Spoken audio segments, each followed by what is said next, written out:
Welcome to our channel test together. आज हम करेंगे अपने इंग्लिश की यूनिट 3 का नेक्स्ट क्वेश्चन। आप लोग सिलेबस के लिए बोल रहे हैं, तो देखिए सबसे पहले मैं आपको बता दूं कि आप लोगों की जो बुक्स है ना, आप लोगों की बुक्स की स्टार्टिंग में ही आप लोगों को सिलेबस प्रोवाइड किया गया है। ठीक, देखिए यहाँ पर आप देख रहे हैं ना, तो ये आप लोगों को सारा सिलेबस यहाँ दिया गया है, तो इतना ज़्यादा परेशान होने की ज़रूरत नहीं है। और साथ ही साथ आप लोगों की बुक्स में यहाँ पीछे की साइड, ठीक है, पीछे की साइड आप लोगों को ये भी दिए गए हैं, क्वेश्चंस भी दिए गए हैं। ठीक है, पूरे जो पिछले साल के जो सेट्स हैं वो सारे दिए गए हैं। लेकिन ये याद रखना कि जो आपकी बुक्स हैं वो आपने न्यू ली हो, ठीक है ना, ऐसा ना हो कि आपने सेकेंड हैंड ली हो। इसके अलावा जिन लोगों के पास आपकी बुक में जो सिलेबस प्रोवाइड नहीं होगा वो क्या करेंगे, अपने स्टेट का नाम लिखिए, ठीक है, और डीएलएड लिखिए, उसके बाद सिलेबस 2020। इतना करने के बाद आपके देखेंगे कि 3-4 आपकी साइट खुल जाएंगी। तो जो इंटरफेस खुलेगा आप उसमें से जाकर चेक करना, तो कोई ना कोई आपको ठीक सा मिल जाएगा जिसमें आपकी सारी डिटेल्स दी गई होंगी आपके स्टेट की, बेसिकली जो मैं बात कर रही हूँ। तो देखिए आज हम जो क्वेश्चन करने वाले हैं ये मोस्ट इंपॉर्टेंट क्वेश्चन है, सभी स्टेट के लिए इंपॉर्टेंट है, सबके पास आएगा। ठीक है, सारे सेट्स में ये दिए जाएंगे। ठीक है, 2-3 या फिर 1-2 सबसे पूछा जाएगा। ध्यान से सुनना, बहुत ईजी है, कर रखा होगा आपने। देखिए क्वेश्चन आपको क्या बन के आएगा कि डिफाइन क्या, हाँ पूछेगा कि right a note on using ideas of simile, metaphor, alliteration, paradox, irony and satire. ठीक है, तो इनमें से आपसे ये सारी नहीं पूछेगा, 2 या 3 पूछेगा, लर्न आपको सारी करनी पड़ेंगी। तो देखिए पहले हम बात करते हैं सिमिली की। क्या बोलते हैं इसको? सिमिली, यानी कि उपमा अलंकार। आप लोगों ने छोटी क्लासेस में किया होगा, आज भी कर रहे हैं, आगे तक भी करना पड़ेगा। सिमिली होता क्या है, इसमें आपको दो स्टेटमेंट दी गई होती हैं, 2 प्रोडक्ट दिए गए होते हैं या फिर 2 आइडेंटिटी दी गई होती हैं। आपको उन दोनों के बीच में सिमिलैरिटी देखनी होती है। क्या देखना होता है? आपको उन दोनों में कंपैरिजन करना पड़ता है, और ये कंपैरिजन हम किसी तीसरी चीज से करते हैं। जैसे कि फॉर एग्जाम्पल मैंने बोला कि दूध जैसी सफेद। अब इसमें देखो 3 चीजें आती हैं, दो चीजें क्या हैं? एक तो क्या है, दूध हुआ, ठीक है, और एक वो कोई आइडेंटिटी हुई जिसकी तुलना हम दूध के सफेद कलर से कर रहे हैं। ठीक है, तो एक तो हुआ दूध और एक हुआ वो आइडेंटिटी जिसकी हम तुलना दूध से कर रहे हैं। अब दूध के कौन से गुण से हम तुलना कर रहे हैं? वो है सफेद, यानी कि सफेद दूध भी और सफेद वो आइडेंटिटी भी जिसकी हम तुलना कर रहे हैं, जिसका हम कंपैरिजन कर रहे हैं। बात आई समझ में? ठीक है, तो देखिए यहाँ पर क्या लिखा है, इसका पहले स्क्रीनशॉट ले लीजिए आप। बड़ी वाहियात राइटिंग है, थोड़ा बर्दाश्त कीजिए। हाँ आइए, simile is a figure of speech in which comparison is made between 2 object of different kind. यानी कि सिमिल एक ये क्या है, पार्ट्स ऑफ स्पीच का ये फिगर है, पार्ट्स ऑफ स्पीच का, जिसमें आप 2 ऑब्जेक्ट के बीच में क्या करेंगे, कंपैरिजन करेंगे, और वो दोनों ही ऑब्जेक्ट क्या हैं, डिफरेंट काइंड के हैं। ठीक है, which have at least 1 point in common, जिसमें कि कम से कम 1 पॉइंट कॉमन होगा। जैसे मैंने बताया ना कि दूध जैसी सफेद है, दूध जैसा सफेद, तो इसमें कॉमन क्या था?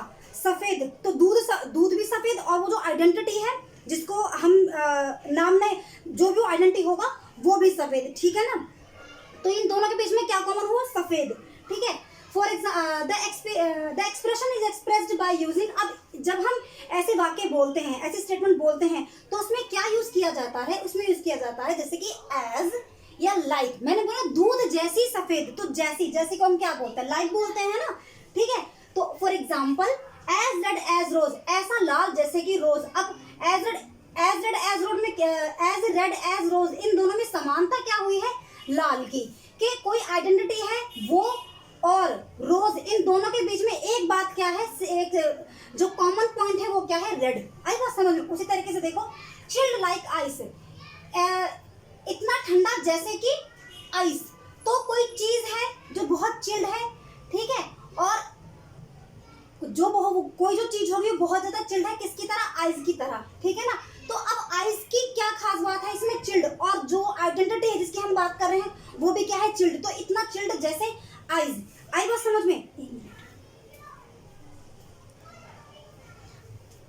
हाँ आगे देखिए, नेक्स्ट है मेटाफर, यानी कि रूपक अलंकार।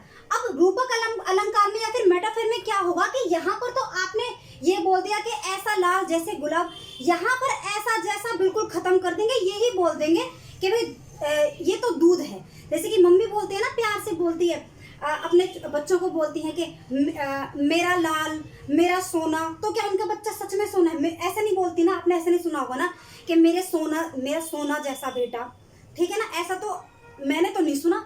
ऐसा बोलते मम्मी बोलेंगे कि मेरा सोना आ गया, मेरा चांद आ गया, ठीक है। या फिर हम कभी थोड़ा सा गजलों में चले जाएं तो बोलते हैं मृग नयनी, ठीक है। तो क्या उसकी आंखें बिल्कुल मृग से थोड़ी मैच कर रही है ना? हो सकता है उसकी जैसी हैं, लेकिन टोटल ये तो नहीं है ना कि भाई उस एनिमल से उठा करके उसकी आंख पे लगा दियो। बात समझ रहे ना? यानी कि जैसा तैसा ये सारी फिनिश बात कर देते हैं और बिल्कुल उस चीज को उसी पर ही ढाल देते हैं कि हाँ भाई ऐसा ही है ये। तो देखिए, a metaphor is a condensed. Condensed का मतलब क्या है कि बिल्कुल उसी के जैसा बना देना, ठीक है। कंडेंस्ड फॉर्म ऑफ सिमिली, यानी कि ये सिमिली का भी एक तरीके से कंडेंस्ड फॉर्म है कि बिल्कुल उसी को जैसे का तैसा बना रहा है ये, ठीक है। उससे कहीं ज्यादा, मतलब सिमिली से भी कहीं ज्यादा, ऐसा इसको आप समझ सकते हैं। In which comparison between two different object, जिसमें कि दो डिफरेंट ऑब्जेक्ट के बीच में आप जो कंपैरिजन कर रहे हैं, इज शोन विदाउट, वो कैसे दिखाया जाता है? शोन विदाउट, यानी कि उसको दिखाया जा रहा है without use of such words as like, यानी कि एज और लाइक जैसे वर्ड्स के बिना ही वो अपनी स्टेटमेंट को दिखा दिया जाता है। For example, camel is the ship of desert, यानी कि जो कैमल है वो डेजर्ट का शिप है। अब यहाँ पर हमने ऐसा तो यूज नहीं किया ना कि camel is like a ship of desert, ठीक है। यहाँ पर हमने क्या कर दिया, जो लाइक था उसको हमने फिनिश कर दिया और डायरेक्ट क्या बोलते हैं, camel is a ship of desert. आई बात समझ में? उसके बाद क्या आता है, एलिट्रेशन, यानी कि अनुप्रास अलंकार, जो कि सारे बच्चों को आता होगा। तो देखिए इसमें क्या होता है, किसी एक साउंड को हम बार बार दो या दो से ज्यादा बार हम उसको रिपीट करते हैं, ठीक है ना। तो देखिए, alliteration consists in the repetition of the same sound और सिलेबी, यानी कि एलिट्रेशन में कंसिस्ट्स होता है, कंसिस्ट्स यानी कि होता है रिपीटेशन किसी एक साउंड की एट द बिगिनिंग टू और मोर वर्ड्स, यानी कि स्टार्टिंग में ही ये होता है। और इसमें क्या होता है कि दो या दो से ज्यादा बार उस साउंड को, ठीक है, बार बार बोला जाता है। For example, black bug bite a big black bear, यहाँ पर देखिए बी बी बी बी कितनी बार रिपीट हुआ है। अब यहाँ पर शर्त यह है कि दो या दो से ज्यादा बार, एक बार तो उससे तो मतलब कुछ बनेगा ही नहीं ना, दो या दो से ज्यादा बार, ठीक है।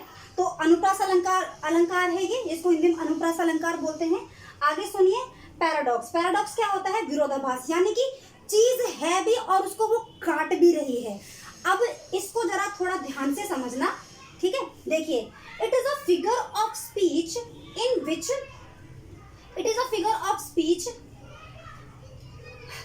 टू स्टेटमेंट आर ट्रू, यानी कि ये स्पीच का एक ऐसा फिगर है जिसमें दो स्टेटमेंट ट्रू हैं।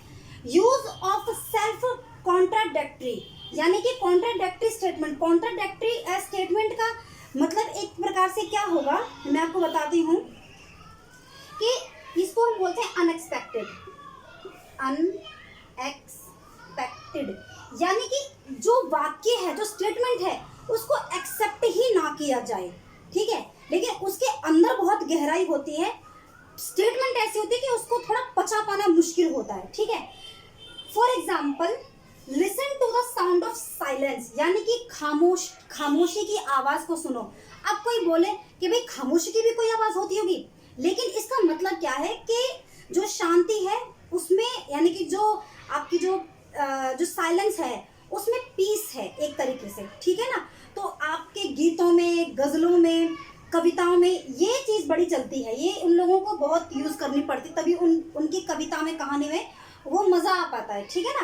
तो समझ में आई होगी ये बात। उसके बाद क्या है, आयरनी। आयरनी यानी कि विडंबना, आप लोग जानते भी होंगे, पढ़ा भी होगा। अब इसमें क्या होता है, देखिए, आयरनी क्या है कि एक तरीके से उलझन में डाल देता है, एक तरीके से हमको एक सोचने पे मजबूर कर देता है, ठीक है ना। तो इसमें देखिए क्या लिखा है, irony is a mode of speech in which the real meaning is exactly the opposite of that, यानी कि जो उसका रियल मीनिंग होता है ना, वो उसके बिल्कुल उलट होता है और आपको सोचने पे मजबूर कर देगा कि अरे ऐसे भी है, ठीक है ना। आप मतलब निशब्द हो जाएंगे, आप स्पीचलेस हो जाएंगे, ऐसी कंडीशन आ जाती है। ऐसा स्टेटमेंट आप देखते हैं उसमें, that which is conveyed for, जो उसमें कन्वर्ट किया जाता है, जैसे कि the corporate children have no shoes, यानी कि मोची के बच्चे के पास शूज नहीं है। तो अब ये क्या है, ये कितनी बड़ी कहीं मजबूरी दिखा रही है स्टेटमेंट के, भाई ऐसी भी क्या दरिद्रता आ गई, ऐसी भी क्या मतलब क्या मजबूरी आ गई, ठीक है ना। तो फिर से इसको सुनिए, irony is a mode of speech in विच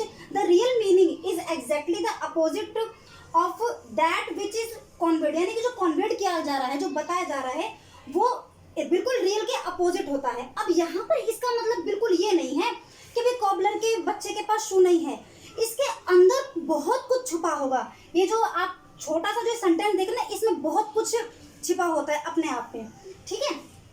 आगे आप इसके लिखेंगे सटायर। सटायर का मतलब क्या होता है, व्यंग। तो व्यंग का मतलब क्या होता है, जब आप किसी पर इस प्रकार से वार करें कि वो कुछ कह ना पाए, यानी कि शब्दों के बाण चलते हैं, सिर्फ उसी को पता चलेगा जिसको आप कह रहे हैं। यानी कि ये एक ऐसा तरीका है किसी को अपमानित करने का या फिर किसी से बदला लेने का, जिसमें आप सिर्फ और सिर्फ शब्दों का हेर फेर करके उससे कहेंगे और वो सिर्फ उसी को समझ आएगा जिससे कहा जा रहा है, ठीक है। हमारी राजनीतिक में भी आजकल यही हो रहा है, भर भर के लोग एक दूसरे पे सटायर करते हैं, व्यंग झाड़ते हैं, मजाक बनाते हैं, अपमानित करते हैं, ठीक है। तो देखिए इसमें क्या लिखा है, आप लिख लेना। देखिए मैं बताती हूँ, सटायर की स्पेलिंग है SATIRE, ठीक है। आगे लिखिए, satire is a sense in which voyages, voyages की स्पेलिंग क्या है, VICES। वाइजेस का मतलब क्या होता है, किसी पर दोष लगाना, ठीक है ना। इन विच वाइजेस फॉलिस, फॉलिस की स्पेलिंग क्या है, FOLLIES। फॉलिस मतलब लैक ऑफ गुड सेंस के, मतलब गुड सेंस की कमी दर्शाना या दिखाना। फॉलिस एब्यूज, एब्यूज आप जानते हैं, किसी को गलत कहना, abuse.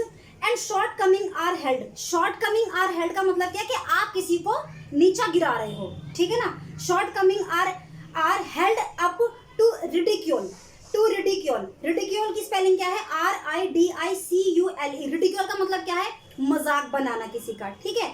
With the intent of shaming individual. Intent का मतलब क्या है, इरादा करना। इंटेंट की स्पेलिंग क्या लिखेंगे आप, INTENT। Intent of shaming individual, individual यानी किसी भी व्यक्ति को आप उस पर उपहास बना रहे हैं, आप उसका मजाक बना रहे हैं, आप उसको गलत शब्द बोल रहे हैं, आप उसको ये दिखा रहे हैं कि you have no any sense, ठीक है। तो आप उस पर तंज कस रहे हैं बेसिकली, ठीक है। इसको मैं एक बार और बोल देती हूँ, आप चेक करना। Satire is a sense in which vices, follies, abuse and shortcoming are held.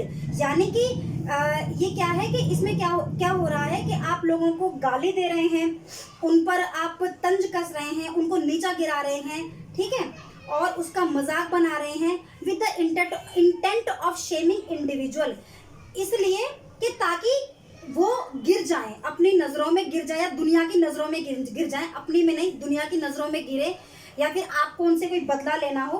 तो ये इसका मीनिंग होता है, मतलब होता है। कोई दिक्कत हो, परेशानी हो तो बता देना, ठीक है ना। इसमें से कुछ भी समझ ना आया हो आपको और फिर आगे हम करेंगे, ठीक है। तब तक के लिए thank you, goodbye and take care.